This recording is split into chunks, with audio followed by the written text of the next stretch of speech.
ए लंकाधिराज, मुझे आपके पास श्री राम ने परामर्श और मार्गदर्शन प्राप्त करने के लिए भेजा है।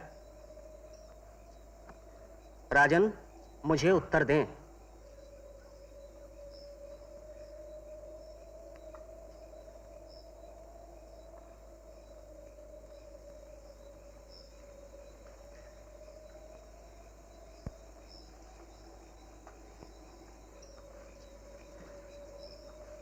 कोई लाभ नहीं है भैया, वो तो मेरी बात ही नहीं सुनता। तुमने उनसे आदरपूर्वक बात तो की ना? जी हां, मैंने वैसा ही किया है। जब तुम उनसे बात कर रहे थे, खड़े कहां थे? उसके बगल में, सिर के पास, ताकि वो मेरी बात सुन सके। यही तो भूल हुई लक्ष्मण। तुम्हें उनके पैरों के पास खड़ा होना चाहिए था, वैसे ही जैसे एक शिष्य गुरु के पास खड़ा होता है। परंतु भैया, वो मेरा गुरु नहीं है। लक्ष्मण, ज्ञान को तिरस्कार मत करो।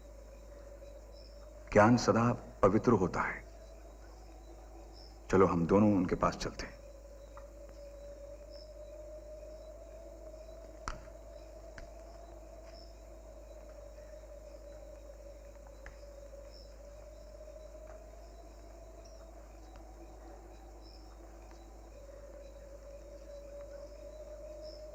महाराज,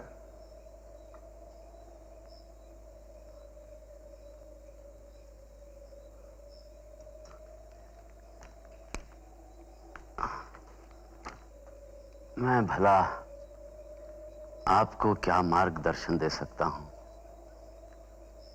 मेरी बुद्धि तो स्वयं भ्रमित और अंधकार में डूबी है।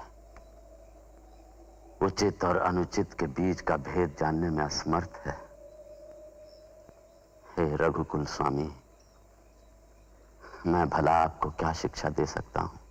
महाराज, आप मुझसे बड़े हैं, अनुभवी भी हैं, एक समर्थ शासक रहे हैं आप। मुझे उचित, अनुचित और शासन करने के संबंध में आपके विचार जानने चाहिए। हे राम, मेरे जीवन का अंत अब निकट है। कुछ भी कह पाना कठिन है। फिर भी थोड़ा बहुत जो कहता हूं वो सुने। हे रघुराज, कोई भी कार्य जो दया, प्रेम और परोपकार की भावना से किया जाता है वो निश्चित ही अच्छा होता है, किंतु सत्कर्मों को हम सदैव स्थगित करते रहते हैं। अगर आप कोई सत्कर्म करना चाहते हैं तो उसमें देरी न करें, उसे तुरंत कर डालें, नहीं तो बाद में उसे पूरा करने में कठिनाई होती है। किसी अच्छे काम को टाल दोगे तो वो कभी पूरा नहीं होगा। उचित कहा आपने। हाँ, दुष्कर्मों के बारे में तो मैं तुम्हें बहुत सी बातें बता सकता हूं। मैंने जीवन में दुष्कर्म ही तो किए हैं। देखो, आज मेरे सभी पुत्र पौत्र मारे जा चुके हैं। क्रोध, घमंड, घृणा, इन्हीं से दुष्कर्मों का जन्म होता है।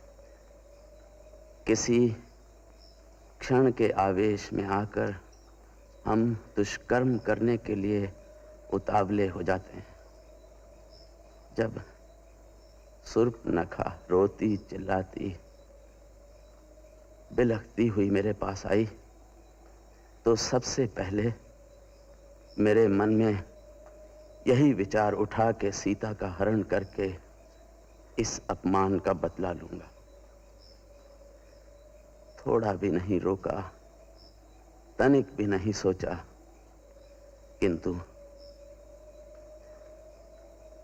बल्कि जितनी शीघ्रता से हो सका ये कार्य को पूरा कर डाला। जैसा कि हे रघुवंशियों के स्वामी, जैसा कि दुष्कर्मों की प्रवृत्ति होती है कि वो चिल्ला चिल्ला कर अपने पूरे होने की मांग करते हैं, किंतु बुद्धिमान व्यक्ति वो होता है जो क्रोध, घृणा और घमंड से प्रेरित होकर कार्य करने में अपने को रोकता है। उचित अनुचित के बारे में मेरा यही ज्ञान है। हे राम, इस ज्ञान का तुम सदुपयोग करना और मेरे अपराधों को क्षमा करना।